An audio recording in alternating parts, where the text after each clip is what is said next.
வணக்கம் நண்பர்களே, welcome to நுண்ணுயிர் உலகம். இன்னைக்கு மீடியாலையும் யூடியூப்லையும் பரபரப்பாக பேசிக்கிட்டு இருக்க இந்த கோவிஷீல்டு வேக்சின் போட்டவங்களுக்கெல்லாம் பக்க விளைவுகள் இருக்குது, ஹார்ட் அட்டாக் வருது, அவங்களுக்கு ரத்த உறைதல் நோய் வரும் அப்படின்ற ஒரு விஷயத்தோட உண்மை நிலவரம் என்ன அப்படின்றத ஒரு மைக்ரோபயாலஜிஸ்டோட பெர்ஸ்பெக்டிவ்லேருந்து உங்களுக்கு சொல்ல போகிறேன். வாங்க வீடியோக்குள்ளே போகலாம். முதல்ல கோவிஷீல்டு வேக்சின் அப்படின்னா என்னன்றதை பார்ப்போம். இந்த கோவிஷீல்டு வேக்சின் ஆக்ஸ்போர்ட் யூனிவர்சிட்டியும் ஆஸ்ட்ராஜெனிகா அப்படின்ற ஒரு கம்பெனியும் சேர்ந்து தயாரிக்க ஒரு வேக்சின். இந்த வேக்சினை சிம்பன்சியில் கோல்டு காஸ் பண்ணக்கூடிய அடினோ வைரஸை எடுத்து அந்த நோய் உண்டாக்கக்கூடிய காரணியை எடுத்துட்டு அதை ஒரு வெக்டாராக யூஸ் பண்ணி நம்ம கோவிட்-19 வைரஸ்லேருந்து அந்த ஸ்பைக் புரோட்டீன் எடுத்து இம்யூனோஜென்சிட்டியை மட்டும் அதுக்கு உண்டு பண்ணக்கூடிய அந்த இதை வச்சு தயாரிக்கப்பட்டது தான் இந்த வேக்சின். ஸோ இந்த வேக்சினில் நார்மலாகவே இந்த அடினோ வைரஸ் வெக்டாருக்கு இருக்கக்கூடிய கேரக்டராக இந்த இரத்த உறைதலையும் சொல்லியிருக்கிறாங்க. இது WHO 2023 வெளியிட்ட ஒரு அறிக்கையில் ஏற்கனவே இருக்கு. இந்த TTS அப்படின்னு சொல்லக்கூடிய த்ரோம்போசிஸ் த்ரோம்போசைட்டோபினியா சிண்ட்ரோம், இது ஒரு ரத்த உறைதலையும் பிளேட்லெட்ஸை குறைக்கவும் செய்யுது. இது எங்கே நடக்கும் அப்படின்னா, அன்யூஷுவலாக சில பேருக்கு பிரெயின்லையும் சில பேருக்கு வயிற்று பகுதியிலையும் நடக்கும். இது இந்த அடினோ வைரஸ் வெக்டர் யூஸ் பண்ணக்கூடிய எல்லா வேக்சின்லையும் இருக்கு. அப்படி பார்த்தா ஜான்சன் தயாரித்த அந்த வேக்சின்லையும் இந்த ரேரான சைடு எஃபெக்ட் உண்டு. இந்த பக்க விளைவுகளில் என்ன நடக்குது அப்படின்னு பார்த்தீங்கன்னா, நீங்கள் வேக்சின் போட்ட உடனே இது ஆன்செட் ஆகிடும். உங்களுக்கு சிவியரான headache, blurred vision, shortness of breath, abdominal pain, இது எல்லாமே வரும். இது எப்போ வரும்னா, நீங்கள் வேக்சின் போட்ட உடனே வந்துடும். உடனேவோ இல்லை ஒரு வாரத்துலேயோ வந்திருக்கக்கூடியது. ஸோ இது இந்த சைடு எஃபெக்ட்டுமே ரொம்ப ரேர், 1,00,000 ஒருத்தருக்கு தான் வரும் அப்படின்ற மாதிரி தான் சொல்லியிருக்காங்க. அந்த மாதிரி தான் அந்த யூரோப்பில் ஒரு நபருக்கு ஏற்பட்டிருக்கு. அவர் தான் இதை கேஸ் போட்டிருக்காரு. அவருக்காக தான் இந்த பதிலை ஆஸ்ட்ராஜெனிகா கோர்ட்டில் சொல்லியிருக்கிறாங்க. இந்த மாதிரி சைடு எஃபெக்ட்ஸு ஆஸ்ட்ராஜெனிகாவோட வேக்சினில் மட்டும்தான் இருக்கா அப்படின்னு பார்த்தீங்கன்னா இல்லை. mRNA பேஸ்டு வேக்சின் ஃபைசர் தயாரித்தது, மாடர்னா தயாரித்தது, அதுலேயும் சைடு எஃபெக்ட்ஸ் இருக்குது. அதை பற்றி ஒரு விவரமான ஒரு ஸ்டடி ஒன்று பண்ணியிருக்காங்க.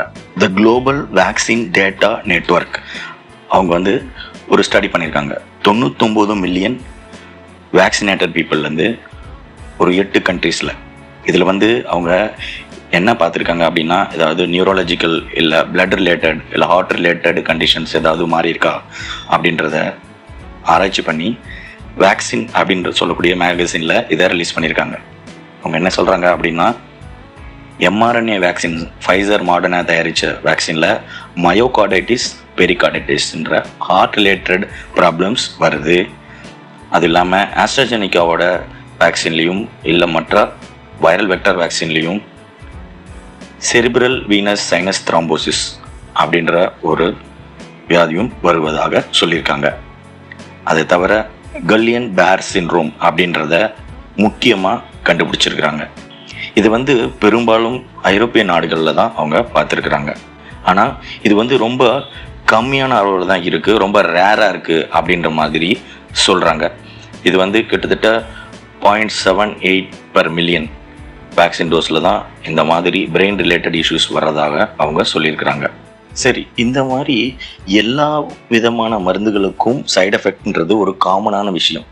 பென்சிலின்ற ஆன்டிபயோட்டிக் கண்டுபிடிச்சதுல இருந்தே அட்வர்ஸ் எஃபெக்ட் அப்படின்றது உண்டு அப்படின்றது மருத்துவ உலகத்தில் எழுதப்பட்ட ஒன்று.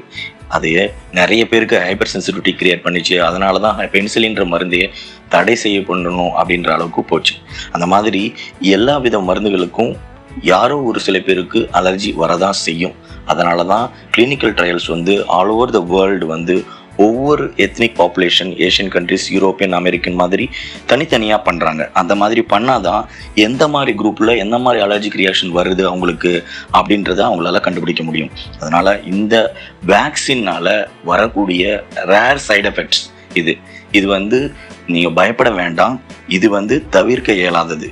அப்போ இது தெரிஞ்சு தான் அவங்க நம்ம எல்லாருக்கும் போட்டாங்கல்லன்னா, ஆமாம், இந்த மாதிரி ஒரு எமர்ஜென்சியான சுச்சுவேஷனில் குறைந்த காலகட்டத்தில் ஒரு நோய்க்கு மருந்து கண்டுபிடிக்கப்பட்டு அது அப்ரூவ் ஆகி அது மக்களை பாதுகாக்க வேண்டும்ன்ற நோக்கத்தில் தான் அது வந்திருக்கு. இது வராமல் இருந்திருந்தால் இறப்புகள் இன்னும் அதிகமாகிருக்கும். அதை கம்பேர் பண்ணும்போது இந்த ரேர் சைடு எஃபெக்ட்ஸ் ஒரு பெரிய விஷயமே கிடையாது. அதனால் இதை பற்றி யாரும் பயப்பட வேண்டாம். நீங்கள் வந்து இனிமேல் எனக்கு வந்து இந்த மாதிரி ப்ராப்ளம் வரும் அப்படின்னு நினைக்க வேண்டாம். வந்திருந்தா அது 4 நாள்லேருந்து 42 நாளுக்குள்ளவே உங்களுக்கு அந்த சைடு எஃபெக்ட்ஸ் தெரிய வந்திருக்கும். ஒரே ஒரு அட்வைஸ் என்ன அப்படின்னு பார்த்தீங்கன்னா, நீங்கள் வந்து கோவிட்னால் பாதிக்கப்பட்டு ஹாஸ்பிட்டலைஸ் ஆகிருந்தீங்க மட்டும்தான் நீங்கள் வந்து உங்களுடைய ஹார்ட் ரிலேட்டடாக எல்லா செக்கப்பும் பண்ணிக்கணும். உங்களுடைய பிளட் டெஸ்ட் வந்து 6 மாதத்துக்கு ஒரு தடவையாக பண்ணிக்கணும். உங்களுடைய உடல்நிலையில் வந்து ரொம்ப கருத்தில் வச்சுக்கணும். நீங்கள் வந்து அப்படி செய்தால் மட்டும்தான் வந்து உங்களுக்கு எந்த ஒரு பிரச்சனையும் இல்லாத ஒரு நல்ல வாழ்வை நீங்கள் வாழ முடியும். மீண்டும் ஒரு நல்ல வீடியோவில் உங்களை சந்திக்கிறேன். நன்றி.